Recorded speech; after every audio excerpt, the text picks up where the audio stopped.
So what's going on, guys? DIY Dan here again, and this is another episode of Outdoor Living. In this video, we're going to be adding a lid that we got off of Amazon to our 36-inch Blackstone. Now, we are Amazon affiliates, and I will put the link to the lid that I actually installed in this video in my description if you want to get that coming.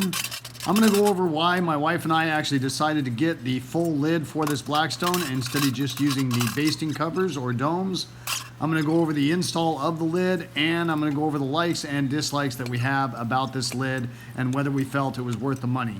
So let's get to it. So we've probably had our Blackstone for about 6 months now. We originally got it off of OfferUp because I didn't want to pay the new price. I didn't know whether we were going to really use it. Now, as it turns out, we probably cook on this thing probably 1 to 2 times a week. Obviously a little bit less during the summer months because I am in Phoenix, Arizona, and it's too effing hot outside to be out here cooking. But we're approaching the actual time where we're going to start using it even more, and we really enjoy cooking outdoors on this Blackstone. So most of these Blackstone griddles just come with a lift-off cover, and those are meant for storage purposes only. They are not meant to cook with. It is way too flimsy, so if you try to use that to help melt cheese or steam some vegetables, it's going to warp that cover almost immediately because it's just not made to handle that kind of heat. Now, to be honest, one of the main reasons that we actually chose to buy a hinged lid for this Blackstone was because neither me or the wife could stand having to lift that cover on and off of the Blackstone. It's bulky, it's awkward, and you got to find a place to put it when you're cooking. Now, we have been cooking on this Blackstone without the hinged cooking lid, obviously, for about 4 or 5 months. However, what we realized is we still need a way to cover some of the food to help retain that moisture and heat in the food versus just having the actual griddle. So then we ended up purchasing a couple basting domes to cover some of the food but not have all of the food covered. This does work good. However, sometimes these basting domes just aren't big enough for the amount of food that we're cooking. So by adding this lid that is made for cooking, allows us to cover all that food. It helps retain that moisture and heat, which I do find extremely helpful when we're cooking something like pork or chicken that might be a little on the thicker side, and I just don't trust the open top griddle to get the inside temp where it needs to be by the time the outside has a nice sear to it. Obviously, it can be done with an open top griddle. I just find it easier when it retains that heat coming off of that griddle, which in a sense turns it into more or less an oven to help retain that heat and help with those internal temperatures. Now, that's not to say I'll never use the basting domes again, because in this situation here, where we were cooking some grilled cheese and also cooking some French fries, and I didn't quite time it right, so in order to help cook those fries a little faster while the grilled cheese was going, I did put the basting dome just over that and left the grilled cheese just with the open griddle. One thing I have noticed with this griddle lid is that if you are running on high on all 4 burners, that handle does get excessively warm where you don't want to be holding on to it for too long. And that goes especially true if you grab more or less the sides of the handles instead of right in the center. So you do need to be careful about that. I am debating on getting a grill handle cover for that just because my wife thought it almost burned her the one time she went to grab it. I do like the fact that you can see through the glass window in order to see how that food is doing. However, depending on the food you are cooking, it can fog up relatively quickly and make it harder to see. But you can still get an idea of how your food preparation is going. It also has a thermometer in the lid. However, I don't know how accurate with the style of cooking you're doing on a griddle, whether it's really useful or not. So as you saw, I did 2 cheese crisps not using the lid, and the cheese really didn't melt. However, the bottom was nice and crispy. And then I did 2 more cheese crisps using the lid, hoping that that cheese would melt a little bit more. However, the end result with the cheese not melting completely was pretty much the same result as not using the lid. Now, yes, I could have lowered the temperature on the Blackstone so it didn't cook those cheese crisps quite as fast, but I was trying to do a field test to see if that lid would make a difference or not.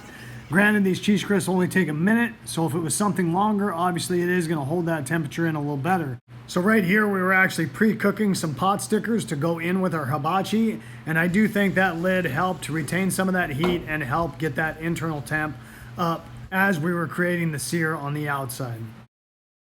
Now, as I had mentioned, we did get this off of Amazon, and right here I'm just removing it out of the box. It did come with instructions on how to install it. Once you remove the main part of the lid out of the box, everything else was pretty much zip tied to that lid. So I just grabbed a pair of dikes so I could cut those zip ties. The first thing I decided to do was go ahead and install the actual handle to the lid. The screws for this lid were actually in the handle, so I just used a Phillips screwdriver in order to remove them. Then just lined up that handle through the front of the lid and installed the screws back into the handle and tightened those down using a screwdriver. Then I went ahead and opened up the two brackets that attach to the bottom part of the griddle in order for the hinged lid to attach to. I grabbed my propane bottle and just moved it off to the side to get it out of the way to make the install go a little easier. Flip down the shelf in order to access the screws on the bottom part of the griddle to attach those hinge brackets. Now originally I was going to use my impact driver to remove these screws, but I couldn't quite get the right angle in order to do that, so then I tried putting an extension on my impact driver to extend it out a little bit, and I just didn't feel that was going to give me the right angle, and I did not want to strip these screws out, because if you end up stripping these screws out, not only are you not going to be able to get them out, but you also have to reuse these screws in order to install the brackets back to this bottom part of the griddle. Now, the bottom one is the only one you're really going to have a problem with. The top screw is obviously much easier to get to because that shelf does get in the way of giving you a straight angle on that bottom screw a little bit. Now, if you're struggling in order to remove that bottom screw, I do recommend removing the shelf completely before trying to back these screws out, because once again, if you strip those out, you're going to create a headache for yourself instead of having a nice easy install going back together. When choosing a screwdriver or bit in order to remove these Phillips screws, make sure it fits in that Phillips screw correctly and tight so it lessens the chance of stripping these out. Now, I know I'm going on a little bit about not stripping these screws out, and even though it didn't happen to me, I could easily see these getting a little rusted the older these griddles get and possibly creating that problem. So I just want to make sure that you guys are prepared for this possible situation coming up, because you don't want to have this happen. So right here, I'm actually installing the bracket on the other side, and I got a little different camera angle, which came out a little better and made it easier to see the process. It might help to barely lift the shelf a little bit in order to get a little better angle on that bottom screw. Also, by holding onto that bottom part of the shelf, it gave me a little bit more leverage to push inward while trying to crack that bottom screw loose in order to make sure I didn't strip it. As I finished removing the second screw, I just held on to the bracket and slowly lowered it and let that shelf unit just hang on the other side. Once you have removed the bracket that holds the shelf in place, you will need to remove two more screws. Once removing those two screws, you will just line up the bracket that comes in the lid kit and reinstall those two screws that you just removed through that bracket and back into the griddle. Now at this point, you do not want to fully tighten those down. You do want to leave them a little loose. Then you're going to go ahead and reinstall the shelf bracket through that bracket and back into the griddle the way you took it off. You are going to see me struggle getting this bottom screw started. I tried getting it started first, that didn't go too well, so then I went ahead and installed the top screw so it kind of held that shelf bracket in place. Then once again, I was able to lift up the bottom of the shelf a little bit to help give me a better angle in order to get that one started.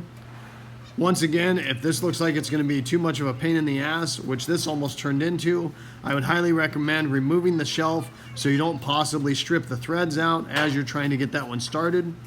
Once you have all four of the screws started and you know that none of them are cross-threaded, then go ahead and tighten all four of those screws down. Once you have fully secured both of the hinge brackets to the griddle, then you're going to go ahead and grab the hardware that came with those brackets. You're going to take the Phillips screws that are in that hardware and thread them from the inside of the griddle towards the outside.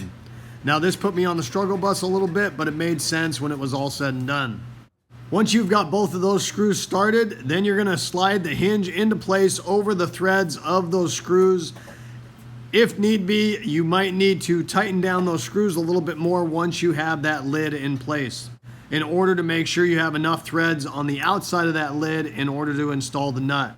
I do recommend having a second person to help you with this process, because doing it with just one might be a little tricky. So right there you can see I got the nut started on the outside on the left hand side.